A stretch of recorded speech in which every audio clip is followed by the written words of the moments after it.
देशभरात कोरोनाच्या JN.1 या नव्या प्रकाराने 3207 रुग्णांना बाधा केली आहे। गेल्या काही दिवसात देशात 20 जणांचा मृत्यू झाला। यात सर्वाधिक 6 मृत्यू महाराष्ट्रात झाले। वैद्यकीय तज्ञांचं स्पष्ट मत आहे, या नव्या प्रकारामुळे प्राणहानी होण्याची शक्यता खूप कमी आहे। आतापर्यंत 1710 रुग्णांनी कोरोनावर मात केली आहे।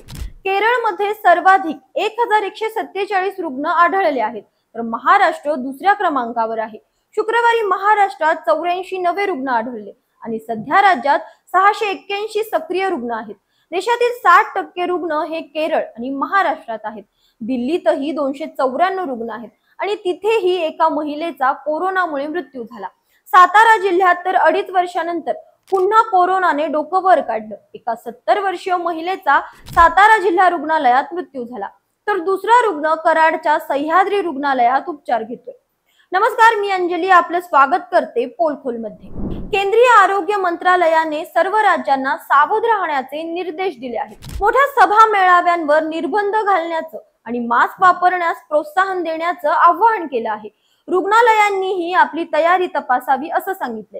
विशेषतः कर्नाटक सरकारने मुलांमध्ये कोरोनाची लक्षणं दिसली तर त्यांना शाळेत पाठवू नये असं स्पष्ट निर्देश दिले आहेत। शिवाय ICMR चे संचालक डॉक्टर राजीव बहल यांनी सांगितलं की देशात कोरोनाचे 4 नवे प्रकार आढळले आहेत। साताऱ्यात झालेल्या 70 वर्षीय महिलेच्या मृत्यूने आपल्याला एक गोष्ट पुन्हा लक्षात आणून दिली आहे, कोरोना पूर्णपणे गेलेला नाही, तो अजूनही आपल्यात आहे आणि विशेषतः वृद्ध आणि इतर आजार असणाऱ्यांसाठी तो धोकादायक ठरू शकतो।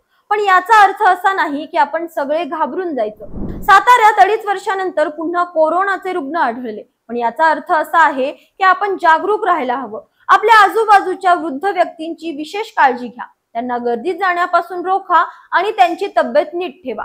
कोरोनाचा हा नवा प्रकार आपल्याला पुन्हा एकदा सावध राहण्याची आठवण करून देतोय, पण यावेळी आपण आधीपेक्षा जास्त तयार आहोत।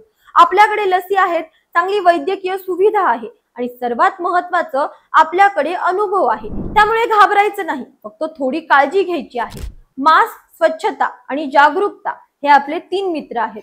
त्यांच्या सोबत राहिलात तर कोरोनाचा हा नवा प्रकार आपला काहीच बिघडू शकणार नाही। तुम्हाला काय वाटतं? तुमच्या परिसरात कोरोना बाबत काय परिस्थिती आहे? कमेंट मध्ये नक्की कळवा। अशाच माहितीपूर्वक व्हिडिओसाठी आमच्या चॅनलला लाईक, सबस्क्राईब आणि शेअर करा।